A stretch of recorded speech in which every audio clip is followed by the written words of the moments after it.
Irmãos, nós, como eu falei, tivemos a nossa festa da roça ontem. Foi um dia muito gostoso de comunhão. E como toda festa de crente tem que ter comida, né? A gente se divertiu bastante. Dançamos, cantamos, glorificamos a Deus, comemos bastante. Você estava aqui ontem, deve ter olhado assim, aquela festa, bandeirinha para tudo que é lado, uma sujeirada aqui no chão, e depois todo mundo se reuniu rapidamente. Uma hora depois não parecia nem que tinha tido festa aqui. Todo mundo limpando, todo mundo organizando, porque isso é família. Família reconhece que a casa, ela é nossa. Então cada um colocou aqui a mão na massa, participou e trabalhou. E eu queria começar essa palavra fazendo uma pergunta para você. Eu queria te perguntar algo que talvez você mesmo tenha se perguntado durante muitas e muitas vezes que você chegou aqui nessa igreja. Às vezes, quando você está lá na sua casa se arrumando para vir para a igreja, você toma o seu banho, coloca a sua roupa, você pega o seu carro, você pega um transporte para chegar aqui ou vem a pé, mas tem algo que te motiva a chegar aqui. Tem algo que te traz à casa do Senhor. E a pergunta que eu quero fazer para você nessa manhã: por que você está aqui?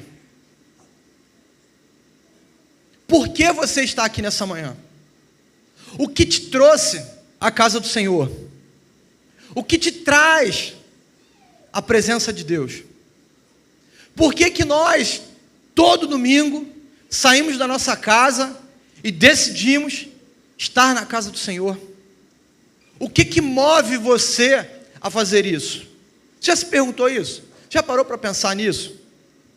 Essa resposta ela é muito importante. Essa resposta ela pode mudar completamente o seu relacionamento com Deus e a sua vida com a igreja. O que motiva você a estar aqui?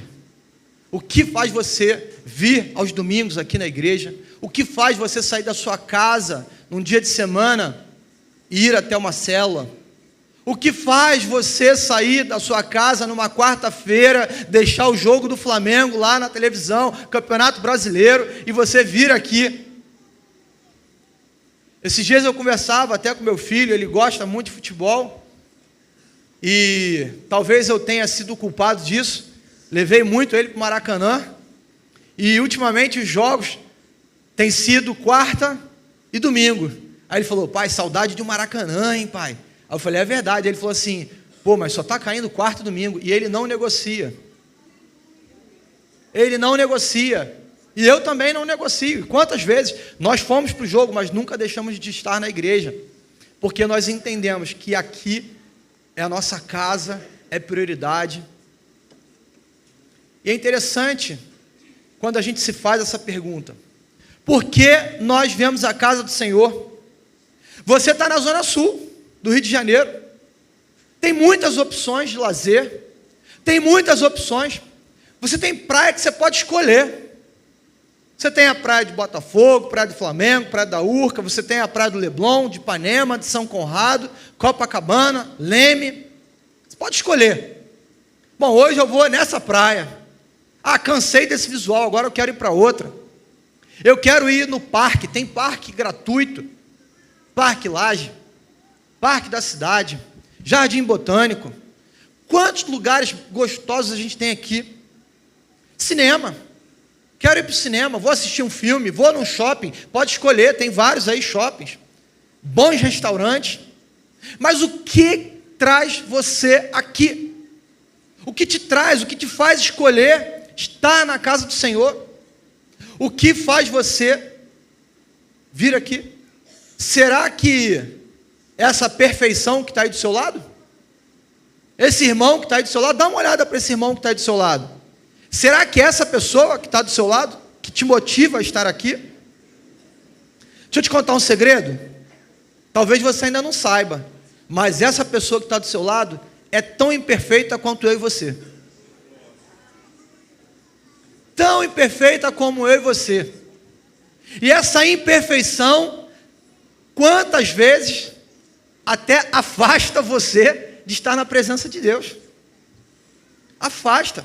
Então não é a pessoa que está do seu lado que te traz aqui. Porque se fosse por isso, você já teria se decepcionado. E quantas vezes a gente se decepciona mesmo? Porque as pessoas são falhas. Elas vão errar em algum momento conosco. Eu vou errar com você. Você vai errar comigo. Aonde tem ser humano, tem problema. Tem dificuldade. É cada um com jeito, cada um com uma cultura, cada um com gosto. Você olha para o lado, um gosta de carne, o outro não come, o outro ontem estava aqui na festa, aí cachorro quente, aí a pessoa falou assim, eu não como não, aí tinha o cachorro quente de cenoura, cachorro quente vegano, deve ser uma delícia, para quem gosta. Eu prefiro a salsicha lá, a linguiça mesmo, já que é para morrer, vou morrer direito, né? Mas brincadeiras à parte, cada um tem um jeito, gente. Cada um tem um gostinho diferente. Um come a comida e fala assim, nossa, está sem sal. O outro fala assim, tem que botar mais sal. Gosto diferente. Não foi isso que te trouxe aqui. Não foi isso. Isso não responde à nossa pergunta. Talvez você tenha vindo até convidado por alguém. Que bom.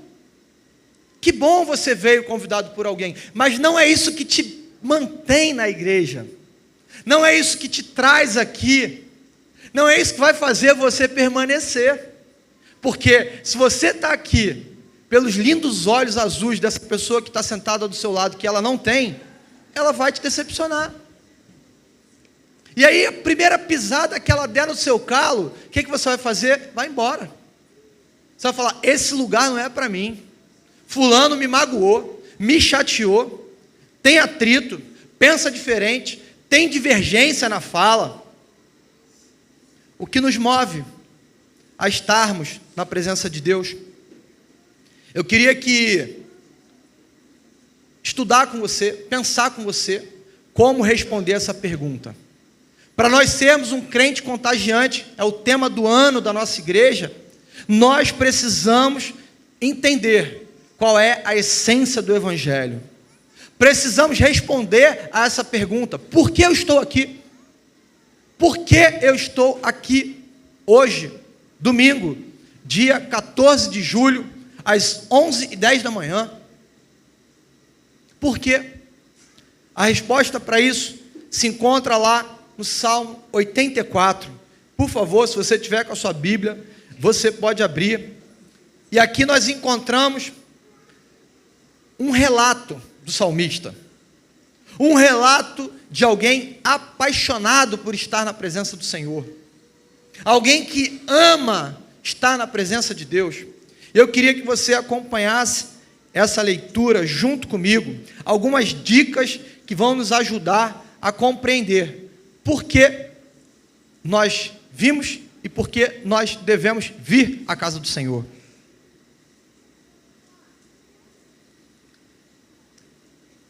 Eu uso aqui, gente, a versão NVI, mas por incrível que pareça, não sei o que acontece, mas às vezes o texto ele fica um pouquinho diferente, mas a versão que a gente usa aqui na igreja é a versão NVI. Então, Salmo 84, a partir do verso 1. Quão amável é o lugar da tua habitação, Senhor dos exércitos. A minha alma anela e até desfalece pelos átrios do Senhor. O meu coração e o meu corpo cantam de alegria ao Deus vivo. Até o pardal achou um lar e a andorinha um ninho para si, para abrigar os seus filhotes, um lugar perto do teu altar. Ó Senhor dos exércitos, meu Rei e meu Deus, bem-aventurados os que habitam na tua casa, louvam-te sem cessar. Bem-aventurados os que em ti encontram força e os que são peregrinos de coração. Ao passarem pelo vale de Baca, fazem dele um lugar de fonte. As chuvas de outono também o enchem de cisternas. Prosseguem o caminho de força em força, até que cada um se apresente a Deus em Sião. Ouve a minha oração, ó Senhor, Deus dos exércitos. Escuta-me, ó Deus de Jacó. Olha, ó Deus, que és o nosso escudo. Trata com bondade o teu ungido. Melhor é um dia nos teus átrios do que 1000 em outro lugar. Prefiro ficar à porta da casa do meu Deus a habitar nas tendas dos ímpios. O Senhor Deus é sol e escudo. O Senhor concede favor e honra, não recusa nenhum bem aos que vivem com integridade. Ó Senhor dos exércitos, bem-aventurado aquele que em ti confia. A gente podia fechar aqui a Bíblia e ir embora, e a palavra foi pregada. Sim ou não? Vamos orar? Pai, louvado seja o teu nome, Deus. O teu Espírito Santo está aqui e nós te pedimos que o Senhor possa nos revelar, Deus, que possa saltar aos nossos olhos, Pai, e ao nosso coração aquilo que o Senhor tem para falar conosco nessa manhã, em nome de Jesus, amém. Queridos, essa oração do salmista, ela fala da alegria, de um sentimento de emoção, do privilégio de cultuar e do prazer de estar na casa do Senhor, na presença dEle. É interessante que o salmista, ele fala isso com tanta felicidade, com tanta alegria, o coração dele está contagiado dessa alegria, de adorar ao Senhor. É interessante que ele não tem controle sobre essa emoção. O texto fala de uma forma como se ele tivesse perdido completamente o controle. Fica até difícil de expressar o amor e a alegria de estar na presença de Deus. E ele consegue colocar aqui, através dessas palavras, dessa descrição aqui, apaixonada. Alguém que ama estar na presença de Deus. E quando a gente olha para esse texto, ele não fala de outra coisa, senão de alguém que louva a Deus o tempo inteiro, sem cessar. Alguém que louva, que busca ao Senhor o tempo inteiro. Ele sem cessar busca a presença de Deus. E uma coisa que você precisa aprender, e eu também, é que quem vive o tempo inteiro louvando e buscando ao Senhor, não tem tempo para outras coisas. Quem louva ao Senhor o tempo todo, quem busca ao Senhor o tempo todo, não tem tempo para falar mal do amiguinho, não tem tempo para falar mal do pastor A, do pastor B, da igreja A, da igreja B, do marido, da esposa, do filho, da mãe, do vizinho. Não tem tempo. Não perde tempo com essas coisas. Alguém que está o tempo inteiro com vontade de falar do Senhor, não investe o seu tempo em fofocas, em murmuração, em reclamação. Não tem tempo para isso. Porque é prazeroso, eu quero o tempo inteiro falar daquele amor gostoso que é servir ao Senhor. Quando você ouve alguém falando mal de alguém, fazendo fofoca, criando intriga, essa pessoa está perdendo tempo fazendo isso, ao invés de estar louvando a Deus. Pastor, a festa ontem foi maravilhosa, mas pastor, cachorro quente de cenoura não dá certo, pastor. Tira esse negócio. Meu irmão, você não gosta, mas tem gente que gosta. Olha, eu fui lá ontem, comprei uma carne lá no churrasquinho. Aquela carne estava muito ruim. Reclama de tudo. A canjica estava doce demais. Fui comer uma paçoca só tinha amendoim. Meu irmão. Paçoca de amendoim. Tem gente que arruma problema, que gosta de reclamar, perde tempo fazendo essas coisas. Sabe, quem, como o salmista falou, é apaixonado pelo Senhor, não tem tempo para isso. Não tem tempo para ficar reclamando, resmungando. A vida passa, a vida anda. E quando você está conversando com alguém, você quer falar daquilo que Deus tem feito, das maravilhas que Deus faz, do amor dele, daquilo que ele tem feito na sua vida. Você quer testemunhar, você está cheio de alegria. Eu parei ontem aqui 5 minutos, 10 minutos para conversar com a irmã Edileuza. Que alegria a gente poder bater aquele papo ali, Edileuza. Gostoso demais a gente celebrar o que Deus tem feito na nossa vida. Temos problemas? Temos problemas. Temos lutas? Temos lutas.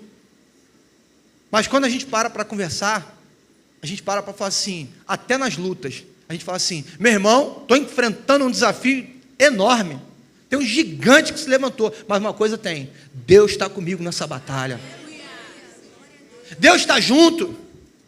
Ele tem me ajudado, Ele tem me auxiliado. É isso, é você não ficar ali, ó céus, ó terra, ó azar. Não, relate, ressalte aquilo que Deus tem feito, como o salmista falou aqui.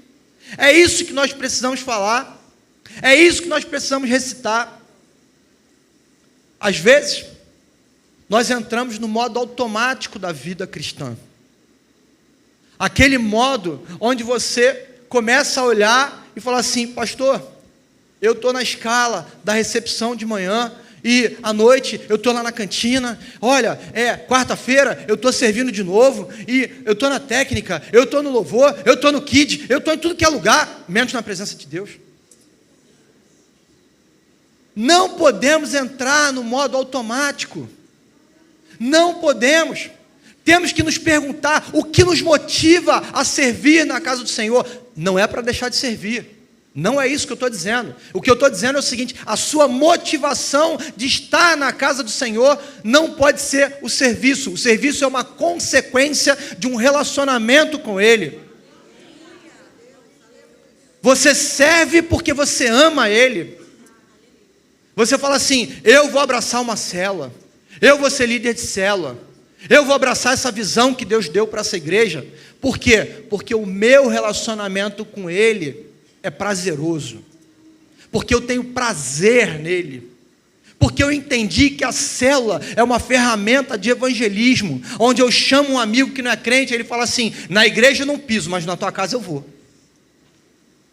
Alguém que vai olhar para você e vai falar assim, pô, tu é meu amigo, está me chamando para ir para a tua casa, não tem como deixar de ir. Não tem como. Não tem como, irmão. Por isso que a gente fala de célula, por isso que a gente fala para você, abrace a visão da igreja, ame essa igreja, mas, em primeiro lugar, ame o Deus dessa igreja. Ele precisa ser primeiro lugar na nossa vida. Se nós entendermos isso, não importa a igreja que você tiver, não importa o lugar que você vai estar, você vai servir. Porque é consequência. Aquilo que Deus fez aqui na vida do salmista. Ele reconhece que estar na casa do Senhor é prazeroso, é gostoso. Precisamos ter o cuidado para não perdermos a alegria de servir. Deixar que as coisas ruins, elas nos contaminem. Essas influências de fofoca, de maledicência, de coisinha aqui, picuinha ali. Isso não pode tomar conta do nosso coração. Não pode. Nós precisamos servir a Ele com alegria. Não podemos perder essa alegria. Por que o salmista tem prazer na casa do Senhor? Porque na casa do Senhor encontramos a graça de Deus. Lá no versículo 3 ele diz assim, até o pardal achou um lar e a andorinha um ninho para si, para abrigar seus filhotes, um lugar perto do altar, ó Senhor dos exércitos, meu rei e meu Deus. Eu não vou cantar não, mas tem uma música, vou cantar, amor. Ela diz assim, o pardal encontrou casa, e a andorinha ninho para si. Eu encontrei teus altares, Senhor, Deus meu e Rei meu. Tem mais de 40. Cantou junto comigo essa. Música linda. Música linda, baseada nesse texto. Nós encontramos um lugar de prazer na presença de Deus. Ele faz uma comparação, uma analogia aqui com o pardal. Você já viu um pardal? Quem gosta de passarinho aí? Quem gosta de passarinho aí? Passarinho. Bacana. Eu tenho um amigo que ele ama passarinho. Um amigo nosso, a Rafa, esteve lá na casa dele, da esposa dele esses dias. Tem pouco tempo. E ele ama passarinho. Ele pega o passarinho. Ele tem a gaiola personalizada. Ele bota o passarinho lá na gaiola, que tem o nome dele na gaiola. Ele bota aquele paninho, leva o passarinho para passear. Aí ele vai lá, bota o passarinho no sol, tira o paninho, bota o passarinho no sol. E aí ele fica lá olhando o passarinho. Meu irmão, tem que gostar muito, né? Primeiro para ver o bichinho preso dentro da gaiola, né? E segundo para ficar ali, investindo aquele tempo lá no passarinho. Ele leva o passarinho para o campeonato. Campeonato. Tem um monte de troféu lá que ele já ganhou com o passarinho. Você já viu alguém criar pardal? Não tem. Não tem valor. O pardal, ele não tem nenhum valor. É um passarinho que você encontra aí toda hora. É diferente de um curió. É diferente de um trinca-ferro, né? É diferente de outros passarinhos que tem aí valor. Um canário canta bem. Dizem que tem passarinho desse aí que ganha esses campeonatos. Já viu? O camarada bota até música para o passarinho ouvir. Ele bota canto de outros passarinhos para o passarinho poder aprender a cantar. E o passarinho vai para esses campeonatos. Tem passarinho que custa o preço de um imóvel. É um negócio absurdo. Vale um dinheiro o bichinho. Agora o pardal, coitado. O pardal vale nada. Vale nada. Não tem valor comercial nenhum. E ele fala assim, até o pardal, ele encontrou casa. Até o pardal, ele fez um ninho para si. E ó, não foi em qualquer lugar não. Foi lá no altar. Foi lá no altar. Sabe o que é isso? É graça. É graça de Deus. Deus olhou para mim e para você e falou assim, ó, tá ali um pardalzinho. Um pardal. Não vale nada. Não vale nada. Mas eu entreguei a minha vida por ele. E agora vale muito. Vale muito. Eu e você temos valor para Deus. O mundo pode dizer assim, você não vale nada. Você é um pardal. Você não tem valor. Mas Deus olha para mim e para você e fala assim, é a menina dos meus olhos. É um canário, olha como canta. Ele não deve ter falado isso de mim agora não, mas Deus olha para a gente, Ele vê uma perfeição, Ele vê a criação dEle, Ele vê um filho e uma filha amada do Senhor. O camarada pega o passarinho, coloca comida especial, coloca vitamina, coloca tudo, cuida dele. Você imagina o que Deus não faz por mim e por você? Por isso que é prazeroso estar na casa do Senhor, porque nós encontramos essa graça de Deus. O mundo lá fora é um mundo de recompensas, sim ou não? Sim. Você trabalha, você ganha. Se você não trabalha, não ganha. O mundo lá fora, se você se esforçou, se você batalhou, você estudou, você conquistou, você é promovido. Se você não faz nada disso, você não é promovido. É um mundo de recompensa. É um mundo de interesse. É um mundo que se você tem dinheiro, as pessoas estão perto de você e quando o dinheiro some, elas somem junto. É um mundo de interesse. Quantas pessoas nós recebemos extremamente machucadas na igreja, que estavam lá no mundo, e aí tinha um amigo de copo, sentava no bar, tomava cerveja com ele, enchia a cara, mas quando o dinheiro foi embora, quando chegou a crise lá no relacionamento, quando passou por um problema de doença, quando teve um problema com o filho, um problema com a esposa, ficou desempregado, os amigos, ó, acabou, todo mundo vai embora. Ninguém te liga mais. Ninguém te manda uma mensagem. Ninguém procura. São muitas histórias, irmãos. Muitas histórias. Outro dia, essa semana agora, eu fui no aniversário de uma irmã aqui da igreja. Cheguei lá, tive o privilégio de conhecer um rapaz. Um garoto novo. O rapaz, boa pinta. O garoto bonito, forte. Ele falou assim: pastor, você está me vendo hoje desse jeito, mas há 2 anos atrás eu estava num leito de morte. Eu falei: como assim? E ele me contou a história dele. A mãe dele, evangélica, criou ele na igreja, apresentou ele na igreja, trouxe o filho pequenininho, bebê, apresentou diante de Deus. Aquela mãe se tornou uma pastora, foi consagrada. Aquele menino cresceu no evangelho, mas em um dado momento aquele menino saiu, se distanciou da presença de Deus, e ele estava malhando, grande, forte, quase 100 quilos de massa muscular, um moleque, um brutamonte, e bonito. Então tu imagina, um cara novo, bonito, fortão, a mulherada ficava doida com ele.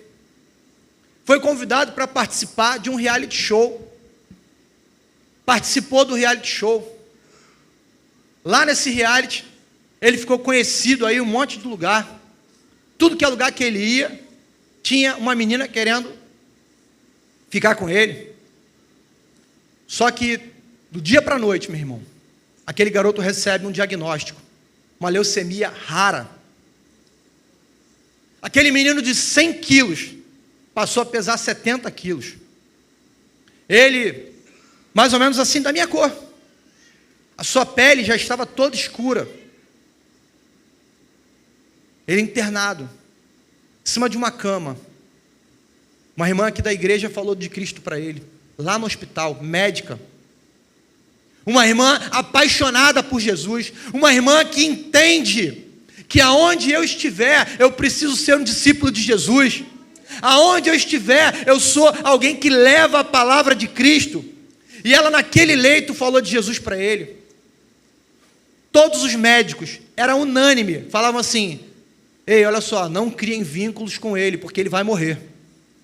O diagnóstico era esse, ele vai morrer. Era um câncer raro, um câncer que quando dá em criança, é tratado. Agora em adulto, é um tipo que dificilmente você consegue reverter. E aí, para piorar, não tinha ninguém na família que era doador compatível. Ninguém na família. Aquele menino está lá, quase morrendo. Ouve uma palavra. Nenhum dos seus amigos o procuraram. Nenhum dos seus amigos foi visitar ele no hospital. Nenhuma daquelas meninas que se deitavam com ele estavam lá naquele momento para falar com ele, para dar uma palavra de incentivo. Ninguém. Todo mundo o abandonou. Sozinho num leito de hospital, ele, a família e os médicos. E quem foi cuidar dele? Alguém que nem conhecia. Alguém que amava, alguém que ama Jesus, que foi levar uma palavra de esperança para ele. Alguém que entende como é bom a gente estar na presença do Senhor. Sabe o que é isso? Graça de Deus sobre a nossa vida.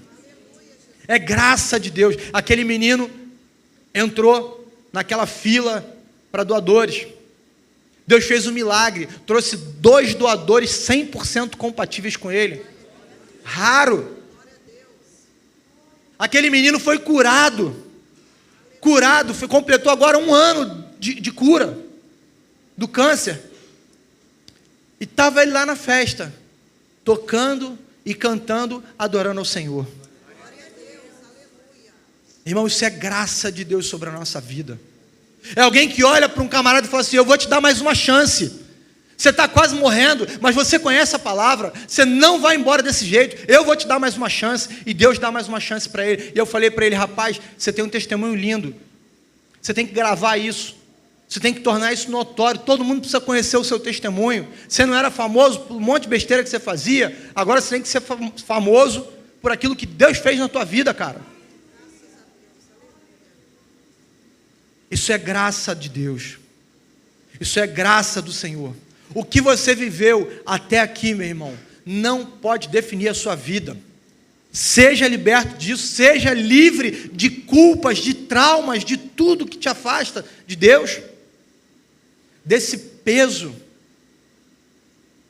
Eu conheci um jovem, já falei sobre ele aqui, Adecreci Lopes, é o irmão Lopes. O irmão Lopes era do tráfico lá em Manguinhos, já falei sobre ele.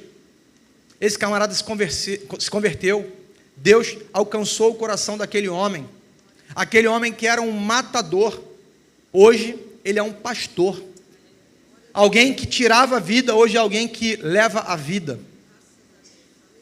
Só a graça de Deus pode fazer isso conosco, só a graça do Senhor, e nós só encontramos essa graça na presença dEle.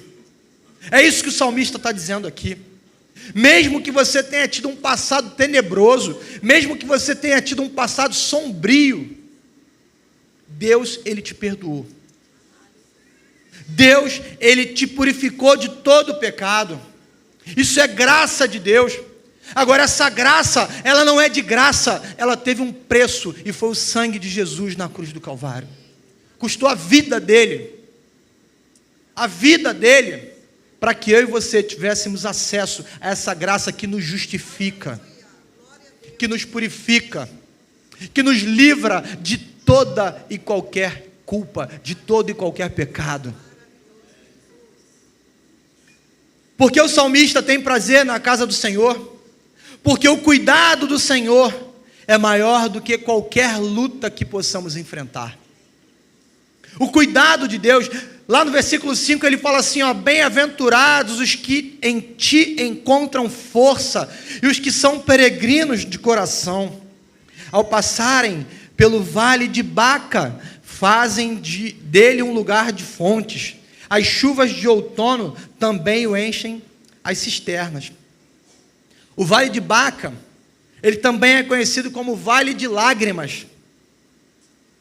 Era uma planta que tinha ali, um arbusto que tinha ali, que ele começava a pingar, como se estivesse chorando. Era conhecido como o vale de lágrimas. É interessante que quando a gente olha para esse texto aqui, eu também me lembro, lá do Salmo 23, onde o salmista vai dizer, ainda que eu ande pelo vale da sombra da morte, não temerei mal algum, porque tu estás comigo. Seja no vale da sombra da morte, ou seja no vale de lágrimas, Deus está contigo, meu irmão. Deus está conosco.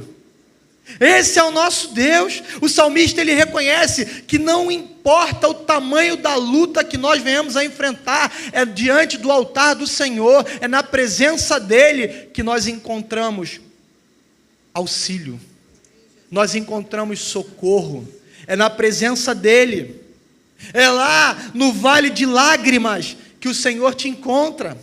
Se você for caminhar nesse mesmo texto que nós lemos aqui, Salmo 84, vai dizer lá no versículo 11, ele diz que Ele é o nosso sol e é o nosso escudo.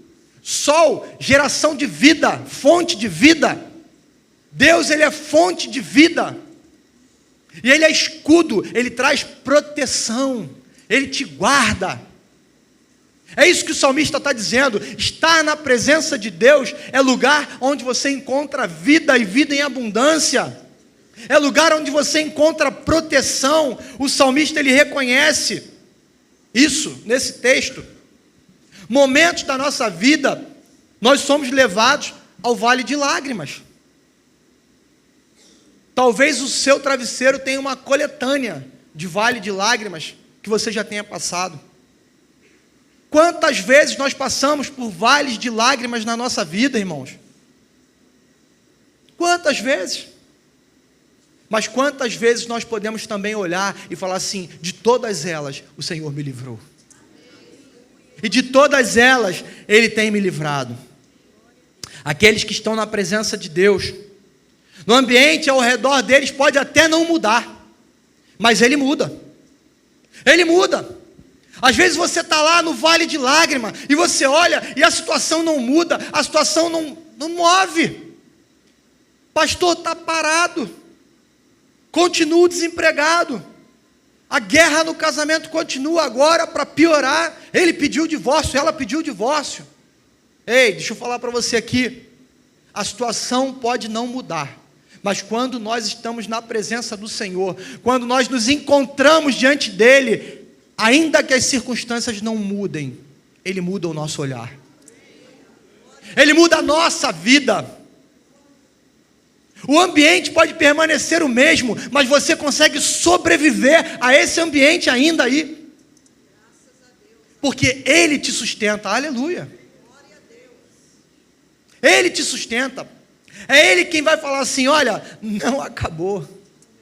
Não acabou. Ele coloca em nós o olhar dEle, a lente dEle. Ele fala assim, ó, não mudou nada, mas olha aqui, toma o meu óculos emprestado. Olha aqui, como é que está a situação, você está vendo? Esse é o meu olhar. O seu olhar, o seu ponto de vista é ruim, né? Mas o meu não. Olha o que eu estou vendo aqui. É isso que o salmista está falando.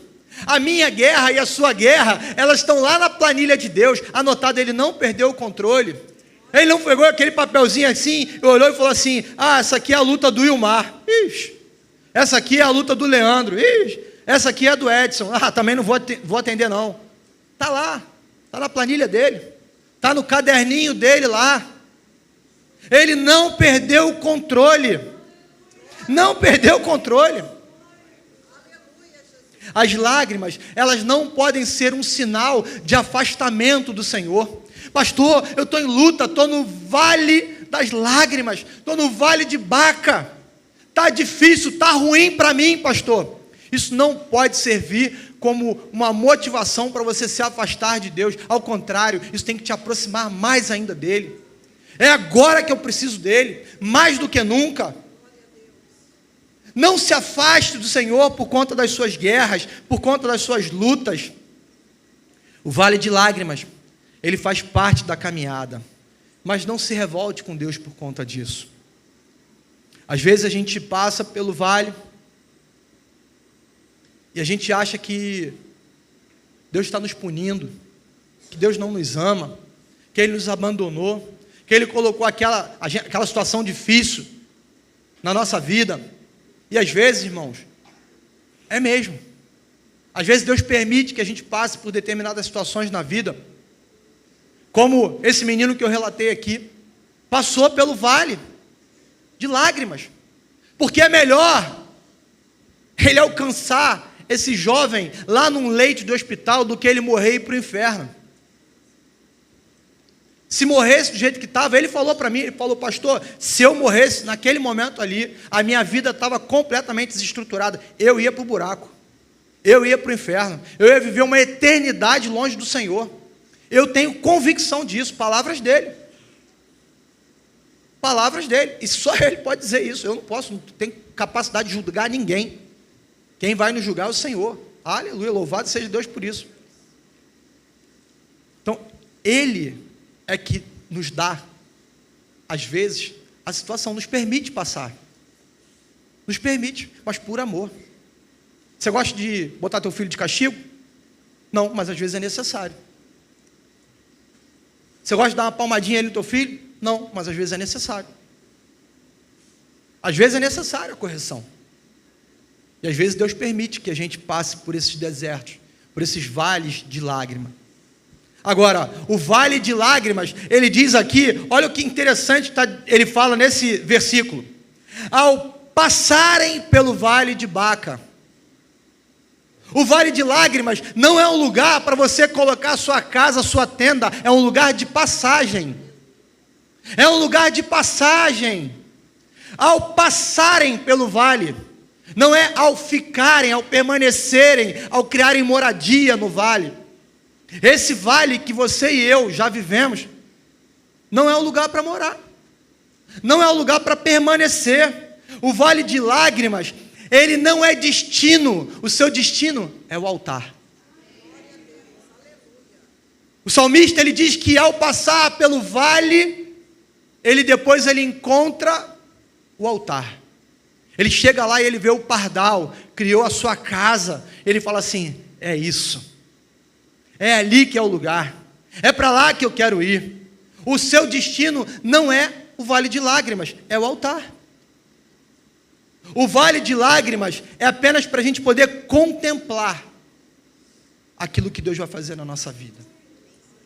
O livramento, o cuidado, o amor, o zelo que Deus tem conosco. Quando eu e a Rafa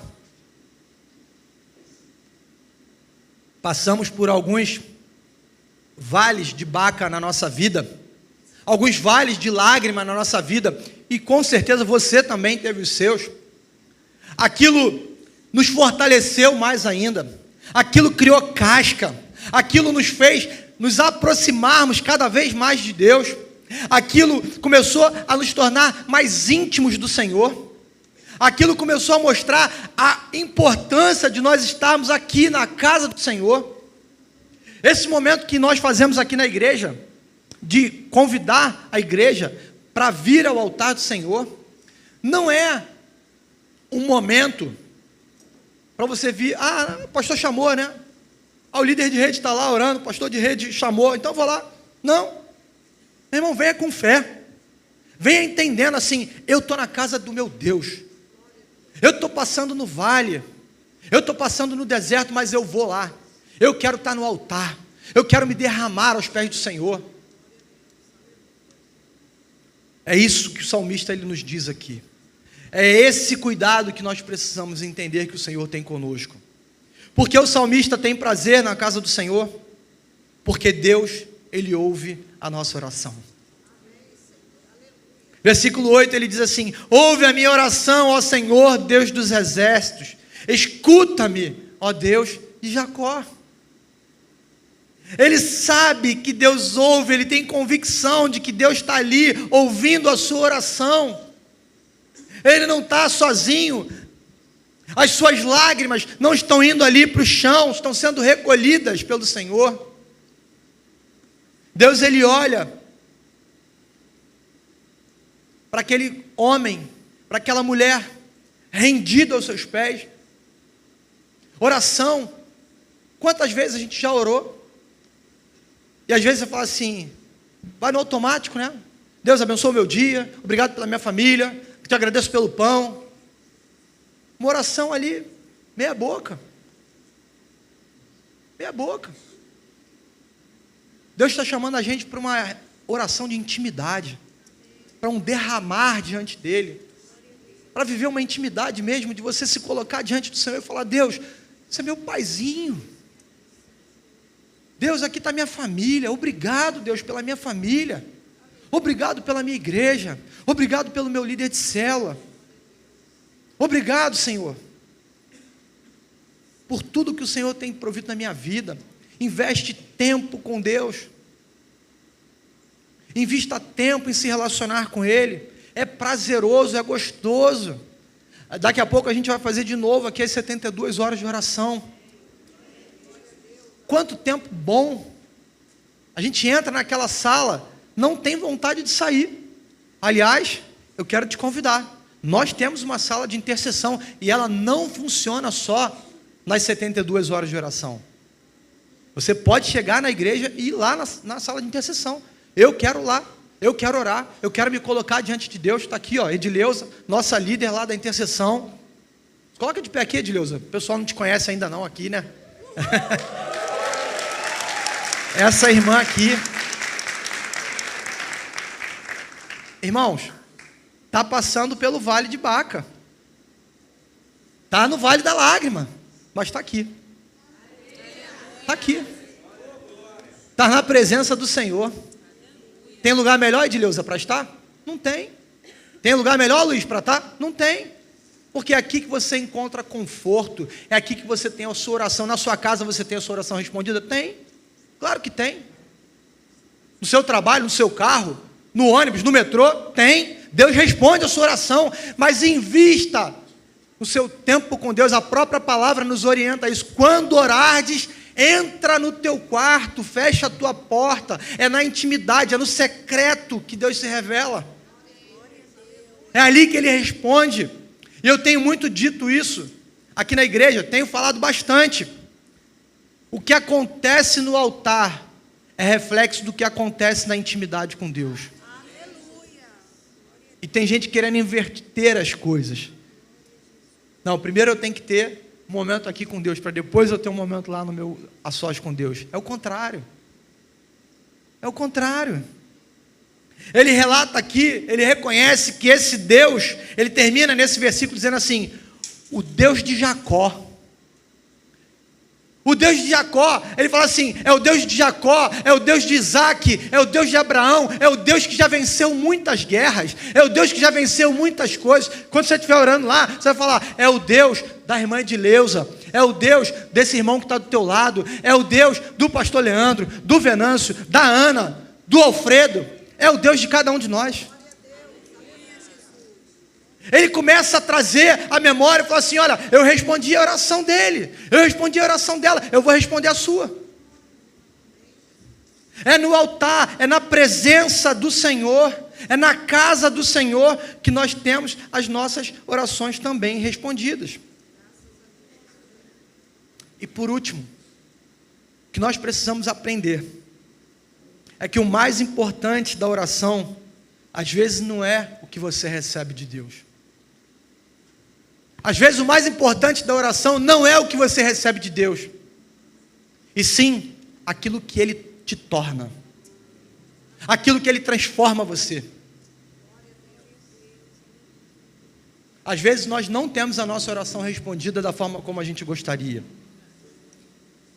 mas aquilo nos torna um homem e uma mulher muito mais firme na presença de Deus, muito mais comprometido, muito mais apaixonado por Deus, muito mais.